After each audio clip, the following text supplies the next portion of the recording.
What's up, everybody? Glad you're back. It's another absolutely beautiful day in Northwest Washington, and today I wanted to run through how to cook in a freezer bag. This method was popularized by Sarah Kirkconnell in her book, Trail Food Made Simple.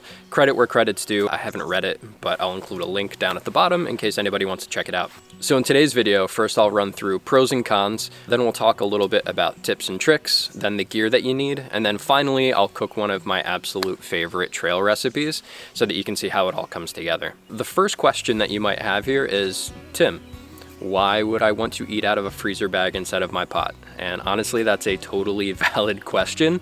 And really, I have two answers for you.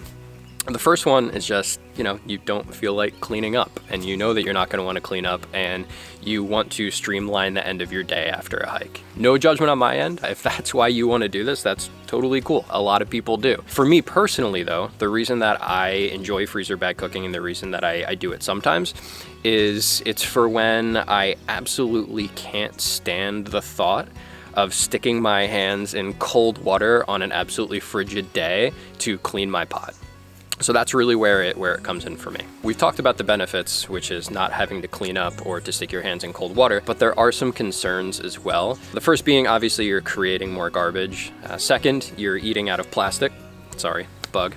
You're eating out of plastic, which obviously is, not necessarily a bad thing, but you never really know. Freezer bags are supposed to be BPA free, but you're pouring boiling water into them, and who knows what you may be eating as a result of that. And third, to quote Andrew Skirka from an article on his website, it just feels kind of cheap. And honestly, I do agree with him on this point.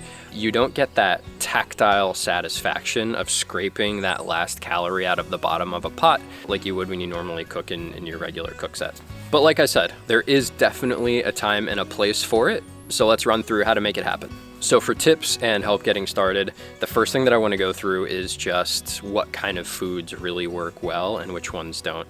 So you're going to want to focus on anything that's instant. So think couscous, instant rice, oatmeal, and anything that really doesn't need to be cooked. So if you're going to do like a warm cereal or granola or something like that, all of that's going to work really, really well. Things that don't work particularly well are pasta. It's just never going to rehydrate in a freezer bag. It's just not going to happen. And two, I've had really bad luck with ramen noodles. A lot of people use ramen noodles for this method. I've found that when you break them up, they get really, really pointy and they tend to puncture the bag. And obviously then you have ramen noodle juice leaking out all over the place, and it's just not a good time at all. So I would avoid ramen noodles if I were you. Also, totally forgot to mention mashed potatoes. They are awesome in a freezer bag, so you should give those a try as well.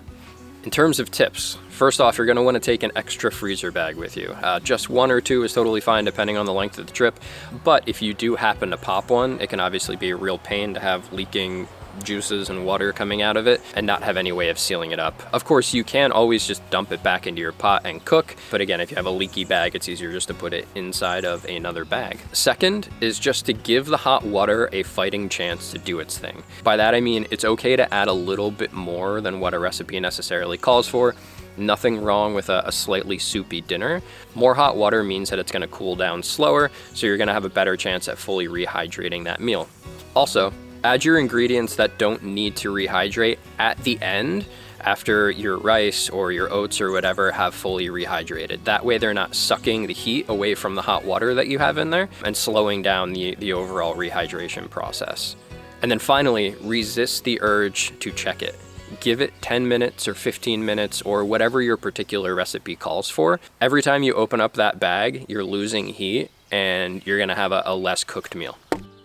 In terms of gear, it's pretty straightforward. First off, you're gonna need a stove and a pot. I'm gonna use my BRS stove. I haven't used it much yet. I haven't used it actually on any trips at all. I've just been testing it out a little bit at home. But I have that paired up along with my Mountain Laurel Designs 850 milliliter titanium pot. So I got that going for me. Second, you're gonna want a long-handled spoon. I normally trim my spoons to fit inside my pot, but in this case, you're gonna want something long enough that you can actually get to the bottom of the bag without getting your hands all nasty. Next, you'll want a pot cozy of some kind, or I'm sorry, a bag cozy of some kind. You can make these if you want to. It's just Reflectix. I got this one from Anti-Gravity Gear, so you can buy one, you can make one, whatever you want to do. And then finally, you'll just need your food, all packed in your freezer bag, along with whatever extras you're going to be throwing in.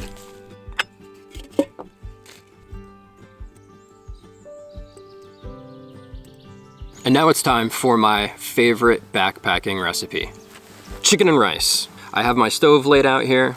Bear with me, I'm gonna go through the ingredients. I wrote them down because honestly, who can remember all the measurements? In here I have 45 grams of rice, 1 bouillon cube, 30 grams of pine nuts, 50 grams of pitted Kalamata olives are over here to add to it. I have 15 grams or 1 tablespoon of olive oil over here. There's obviously more in the bottle, but this is what I take with me when I'm actually out. I'll just add some of it. A dash of Italian seasoning, a dash of garlic powder, a pinch of crushed red pepper, and a pinch of black pepper. And that's sitting in here. And then I also have 75 grams of chicken, which I'm gonna add to it as well. For this recipe, we're gonna need about a half a cup of water. Again, soupy is totally fine. Oops, I forgot my water. I'll be right back. Grab our water. I'm just gonna like put some in here. It's fine. Worst case scenario, you have extra water for tea or coffee or whatever. Get this bad boy fired up. Let's see if I can get it to go. There we go. Booyah.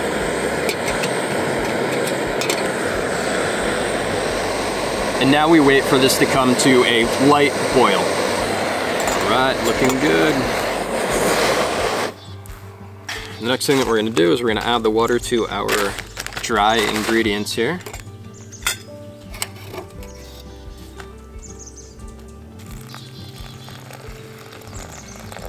Again, it's supposed to be about a half a cup, so I'm guesstimating.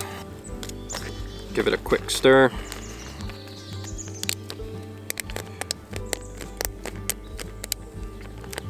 And then you can obviously shake this too, but just one thing to be aware of is that it's obviously gonna fill up with steam. So if you squeeze it too much, it's gonna explode. So, you know, just be careful there. Got my cozy. I'll slide this guy in there like that. Hopefully you can see that. Then I'm gonna close it up, and it's gonna sit for 10 to 15 minutes. With rice, I tend to wait just a little bit longer, around 15 or so, just to make sure that it's fully cooked through. I found that rice is always just a little bit on the harder side, just a little al dente, still soft, you know, not crunchy or anything like that, but a little bit underdone compared to when you would make it at home. It's just kind of the way that it works out. Also, you don't necessarily need to use a cozy. You could totally use a puffy or something like that. The problem is if you do get a leak in a bag, and let's say that you're like on a longer trip, now you have a puffy that smells like chicken the whole time, and who knows if there's bears around or whatever, so. Also, it's just gross. So I just prefer to use one of these when I am freezer bag cooking. We're gonna set a timer for 15 minutes, and then we'll come back and we'll eat.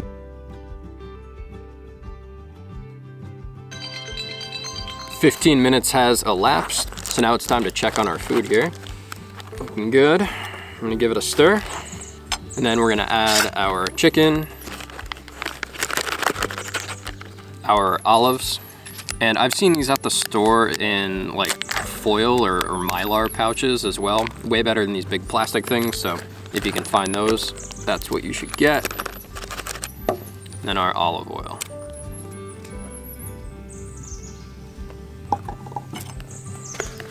Now, stir that up. I'll pull it out so you can see it. Delicious.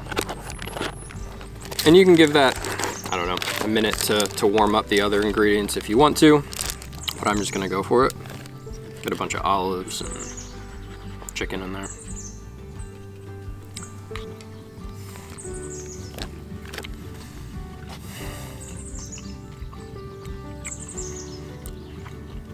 It's so good, it's stupid.